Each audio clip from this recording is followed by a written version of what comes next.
प्रभात बच्चों, आज दिनांक 19/1/2020 है और आज हम कार्यपत्रक संख्या 29 करेंगे जो कक्षा 7 के लिए है और हमारा विषय है हिंदी।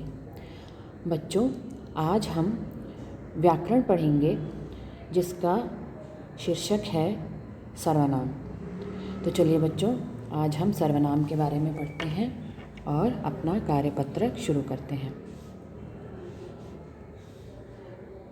सबसे पहले एक पैराग्राफ दिया हुआ है, इसे हम पढ़ते हैं। संजय जब खेल कर घर आया तो संजय के पास संजय की माँ को सुनाने के लिए एक बड़ी मज़ेदार बात थी। आते ही संजय ने माँ से कहा, माँ, पता है आज क्या हुआ? क्या हुआ? संजय की माँ ने पूछा।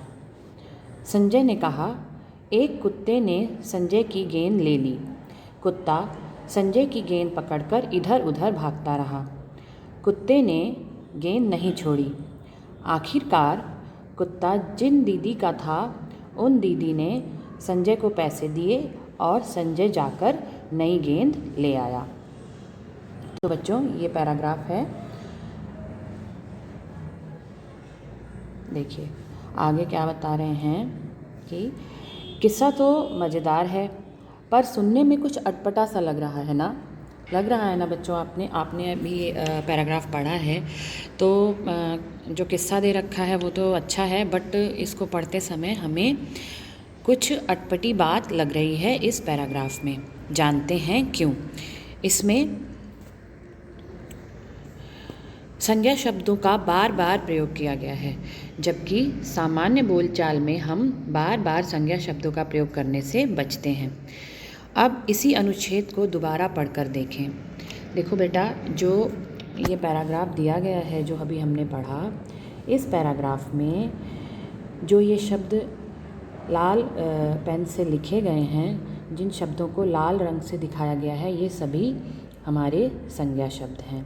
और देखिए इस पैराग्राफ में कितने सारे संज्ञा शब्दों का प्रयोग किया गया है, जिस वजह से हमें ये पैराग्राफ अटपटा सा लग रहा है। अब आगे देखते हैं हम। यहाँ देखिए आगे इसी पैराग्राफ को कुछ अलग तरीके से लिखा गया है, उसे अब हम पढ़ते हैं। संजय जब खेलकर घर आया तो उसके पास अपनी माँ को सुनाने के लिए एक बड़ी मज़ेदार बात थी। आते ही उसने अपनी माँ से कहा, माँ, पता है आज क्या हुआ? क्या हुआ? उसकी माँ ने पूछा। उसने कहा, आज एक कुत्ते ने मेरी गेंद ले ली। वह मेरी गेंद पकड़कर इधर उधर भागता रहा, पर उसने गेंद नहीं छोड़ी। आखिरकार कुत्ता जिन दीदी का था, उन्होंने मुझको पैसे दिए और मैं जाकर नई गेंद ले आया। देखिए बच्चों, अब हमने जो ये पैराग्राफ पढ़ा है, ये पढ़ने में बहुत ही अच्छा लग रहा है और बिल्कुल भी ये पढ़ते समय हमें अटपटा सा नहीं लगा। क्यों नहीं लगा, अब हम इसे आगे समझते हैं। इसमें संज्ञा शब्दों के स्थान पर क्रमशः उसके, अपनी, उससे, उसने, उसकी, मेरी, वह, उन्होंने, मुझको और मैं आदि शब्दों का प्रयोग किया गया है, जिससे क्या हुआ है, भाषा में प्रवाह आ गया है। भाषा में एक प्रकार का प्रवाह, एक प्रकार की गति आ गई है इन शब्दों के प्रयोग से। संज्ञा के स्थान पर प्रयुक्त होने वाले यही शब्द क्या हैं? सर्वनाम हैं। इन्हीं शब्दों को हम सर्वनाम कहते हैं। अतः संज्ञा के स्थान पर आने वाले शब्दों को हम क्या कहते हैं? सर्वनाम कहते हैं। ये है सर्वनाम की परिभाषा। देखो बच्चों, जिन शब्दों का प्रयोग हम संज्ञा के स्थान पर करते हैं उन्हें हम सर्वनाम कहते हैं। जैसे देखिए ऊपर के पैराग्राफ में संजय, पहली लाइन में जहाँ संजय शब्द का प्रयोग हुआ है, वहीं दूसरी लाइन में संजय के स्थान पर हम दूसरे पैराग्राफ में देखते हैं किसका प्रयोग हुआ है? उसके पास। ठीक है, इसी तरह से पूरे पैराग्राफ में जितने भी संज्ञा शब्द आए थे उनकी जगह पर नीचे दूसरे पैराग्राफ में सर्वनाम शब्दों का प्रयोग किया गया है, जिस वजह से पैराग्राफ में प्रवाह आ गया है और पैराग्राफ पढ़ने में भी बहुत अच्छा लग रहा है। तो बच्चों, आपको यहाँ ये बात समझनी है कि संज्ञा के स्थान पर जब हम जिन शब्दों का प्रयोग करते हैं उन्हें हम सर्वनाम कहते हैं। ये सर्वनाम की परिभाषा है, इसे आपको अपनी कॉपी में लिखना है।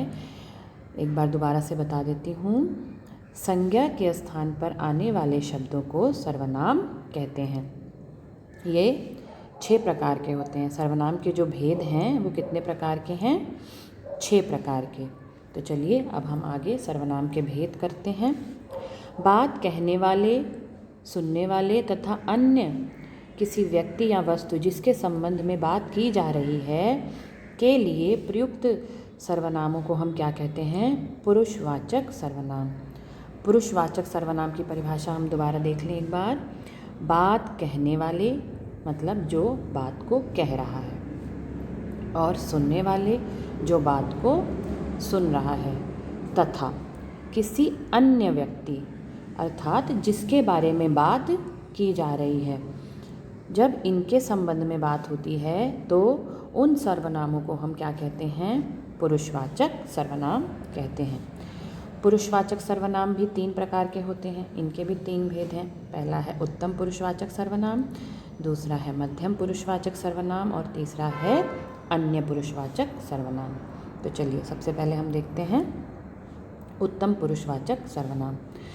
वक्ता अपने नाम के स्थान पर जिन सर्वनामों का प्रयोग करता है, वक्ता अर्थात बोलने वाला, बात करने वाला, अपने नाम के स्थान पर जिन सर्वनामों का प्रयोग करे, जैसे मैं, मेरा, मुझे, मुझको, एक वचन में है ये, और हम, हमारा या हमें, तो वहाँ पर कौन सा सर्वनाम होता है? वहाँ पर होता है उत्तम पुरुषवाचक सर्वनाम।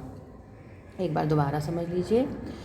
वक्ता अर्थात बोलने वाला जब अपने नाम के स्थान पर सर्वनाम का प्रयोग करता है तो उसे हम कहते हैं उत्तम पुरुषवाचक सर्वनाम। जैसे मैं, मेरा, मुझे, मुझको, या हम, हमारा या हमें, तो ये सभी किस में आएगा? उत्तम पुरुषवाचक सर्वनाम में। दूसरा देखते हैं मध्यम पुरुषवाचक सर्वनाम। वक्ता अर्थात बोलने वाला, श्रोता अर्थात सुनने वाला। तो कह रहे हैं कि वक्ता श्रोता के लिए जिन सर्वनामों का प्रयोग करता है, मतलब जो बोलने वाला व्यक्ति है, सुनने वाले व्यक्ति के लिए जो अपने उसके सामने व्यक्ति है उसके लिए जिन सर्वनामों का प्रयोग करता है उसे हम कहते हैं मध्यम पुरुषवाचक सर्वनाम। जैसे तू, तेरा, तुझे, तुम, तुम्हारा, तुम्हें, आप, आपका या आपको। तो ये सभी वक्ता और श्रोता के बीच जो बातचीत होती है और वक्ता श्रोता के लिए जिन सर्वनामों का प्रयोग करता है उसे हम कहते हैं मध्यम पुरुषवाचक सर्वनाम। ठीक है, चलिए अगला देखते हैं अन्य पुरुषवाचक सर्वनाम। अब अन्य पुरुषवाचक सर्वनाम क्या है इसे समझते हैं। वक्ता अर्थात बोलने वाला, श्रोता मतलब सुनने वाला के अतिरिक्त जब किसी अन्य व्यक्ति या प्राणी के लिए सर्वनाम का प्रयोग किया जाता है तो उसे हम कहते हैं अन्य पुरुषवाचक सर्वनाम। जैसे वह, वे, और, यह, ये आदि। ठीक है, एक वक्ता और श्रोता जब दोनों किसी तीसरे व्यक्ति के बारे में बात करते हैं और वहाँ जब सर्वनाम का प्रयोग होता है तो उसे क्या कहते हैं? उसे कहते हैं अन्य पुरुषवाचक सर्वनाम। ठीक है, और उसके उदाहरण वह, वे, और, यह, ये आदि। इसके अलावा भी बहुत सारे उदाहरण हैं बेटा। ठीक है बेटा, तो ये सर्वनाम की परिभाषा एक बार दोबारा से देख लेते हैं हम। सर्वनाम की परिभाषा क्या थी? संज्ञा के स्थान पर आने वाले शब्दों को हम सर्वनाम कहते हैं। इसके 6 भेद होते हैं। सबसे पहला भेद है पुरुषवाचक सर्वनाम, और पुरुषवाचक सर्वनाम के फिर 3 भेद हैं, उत्तम पुरुषवाचक, मध्यम पुरुषवाचक और अन्य पुरुषवाचक। इस कार्यपत्रक में आपको अभी सिर्फ इन 3 पुरुषवाचक सर्वनाम के 3 भेदों के बारे में ही पढ़ना है और इनसे अच्छी तरह से समझ के याद करना है। आगे हम अभ्यास प्रश्न कर लेते हैं। नीचे दिए गए वाक्यों में सर्वनाम शब्द को रेखांकित कर उसका भेद लिखना है। तो चलिए करते हैं। वह कल आएगा। अब जो कार्यपत्रक में हमने जो सर्वनाम का प्रकार आज पढ़ा है, ये सारे प्रश्न उसी से रिलेटेड हैं, संबंधित हैं, तो हमें उत्तर भी इन्हीं में से मिल जाएगा। पहला क्या कह रहा है? वह कल आएगा। तो सबसे पहले आप इसमें बताएंगे वह कल आएगा में सर्वनाम कौन सा है? ऐसा कौन सा शब्द है इसमें जो संज्ञा के स्थान पर प्रयोग हुआ है? तो वह शब्द है वह। ठीक है, सबसे पहले आप सर्वनाम शब्द को रेखांकित करेंगे इस तरह से और फिर उसका भेद लिखेंगे। अब देखिए यहाँ क्या लिखा है? वह। तो अब हम बताइए, अब ये तीन जो भेद हैं हमारे पास, उत्तम पुरुषवाचक, मध्यम पुरुषवाचक और अन्य पुरुषवाचक।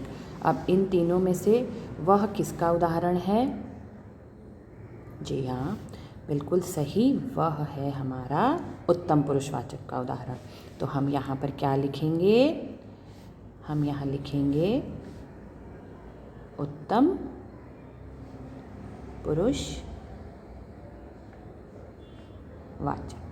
ठीक है बेटा, इस तरह से आप सुंदर अक्षरों में यहाँ पर सर्वनाम का भेद लिखेंगे। अगला देखते हैं। आप खुद जाकर ला सकते हो। अब इसमें सर्वनाम शब्द कौन सा है? आप। और खुद जाकर ला सकते हो, इसमें देखिए भेद कौन सा है सर्वनाम का? यहाँ पे आप शब्द जो है सामने वाले के लिए यानी कि श्रोता के लिए प्रयोग किया गया है, इसलिए देखिए मध्यम पुरुषवाचक सर्वनाम। यहाँ पे कौन सा भेद आएगा सर्वनाम का? मध्यम पुरुषवाचक सर्वनाम आपको यहाँ लिखना है। अगला करते हैं। हम कल बाज़ार गए थे। हम आ गया यहाँ पर, तो हम यानी कि अपनी बात की जा रही है, इसलिए यहाँ पर कौन सा सर्वनाम का भेद होगा? यहाँ पर होगा उत्तम पुरुषवाचक सर्वनाम हम। ठीक है, तो आप यहाँ पर उत्तम पुरुषवाचक लिखेंगे। इसी तरह से अगला प्रश्न देखते हैं।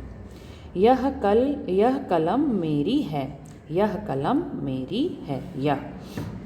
अब यहाँ पर बताइए, मेरी है तो कौन सा सर्वनाम का भेद है? देखिए यहाँ पर भी हमने पढ़ा था उत्तम पुरुषवाचक सर्वनाम में मैं, मेरा, तो मेरी है। यह कलम मेरी है, तो यहाँ पर आ जाएगा मेरी उत्तम पुरुषवाचक सर्वनाम है।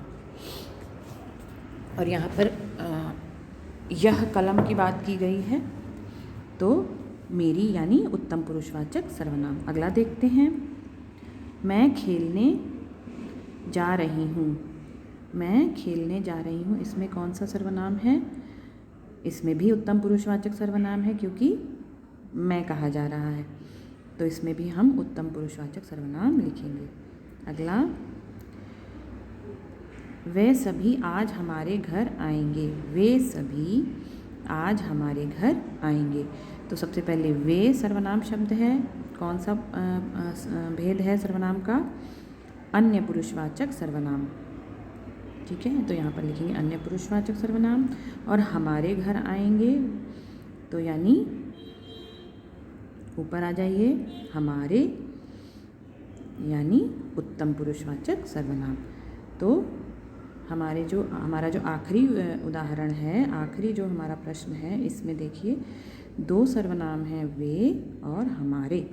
तो आप दोनों का लिखेंगे। वे हो गया अन्य पुरुषवाचक सर्वनाम और हमारे हो गया उत्तम पुरुषवाचक सर्वनाम।